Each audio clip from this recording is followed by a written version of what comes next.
When Turkey met with a devastating earthquake in 2023, Bharat was the first country to supply relief material and disaster response personnel to Turkey. This was called Operation Dost. But what we saw last week made us fully understand that Hindustan is Turkey's dost, but Pakistan is Turkey's buy.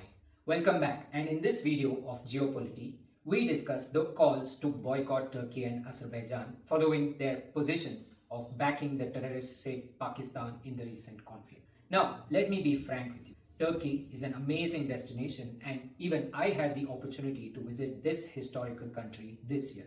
But I don't think I will ever go there anymore.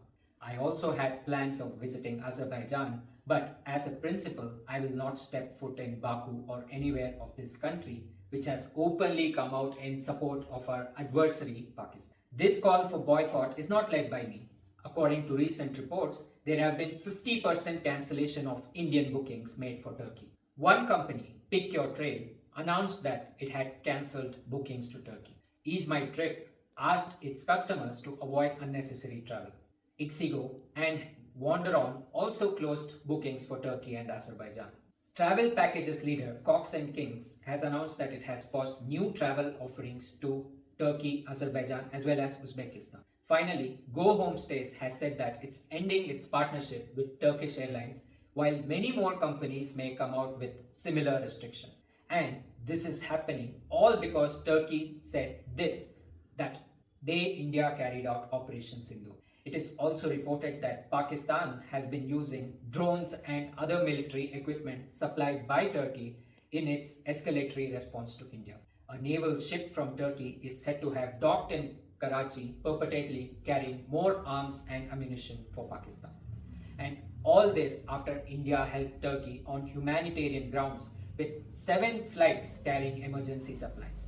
India also set up a field hospital deploying personnel to provide medical assistance to those who suffered from the earthquake in 2023. On the other hand, voicing its support for Pakistan, Azerbaijan also condemned Indian retaliation to Pakistan. Both these countries never once mentioned about the cause for India's retaliation, which is the Pahalgam terror attack. Naturally, this has enraged a large group of Indians who called for a boycott of travel to these countries. Now, will this affect Turkey and Azerbaijan in any way? The short answer to this is definitely. According to many news reports, Turkey has seen a massive rise in the number of Indians traveling to this tourist destination.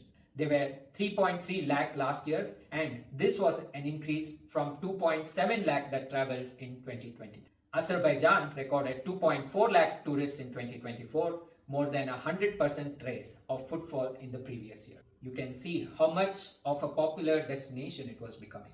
More than reduction in the number of tourists, what will hurt them more is the drop in revenue as a result of Indian tourists not visiting these two countries. According to another news report, an Indian tourist spends about $5,000 on any trip, which is more than double the amount that a tourist from the United Kingdom spends. So you understand that this really going to hurt the common entrepreneur and businessman, as well as many of the tour operators in Azerbaijan and Turkey. Even in 2024, when the new Maldives president criticized India and was seen to be supporting the Chinese position in the island country, Indian tourists again called for a boycott. This resulted in India slipping to 6th position as a source market for Maldives last year from being the top of the list in 2023. The dip in arrivals from India was estimated to have led to losses of over 1.8 billion to Maldives. India also has other bilateral trade relations with Turkey and Azerbaijan, especially in import of oil and petroleum products. While this trade runs up to more than $1 billion, let's see how much this boycott is going to affect the tourist and hospitality sectors. Do you think it's the most appropriate response by common Indians to boycott this travel? Let us know in the comments. Thank you for watching.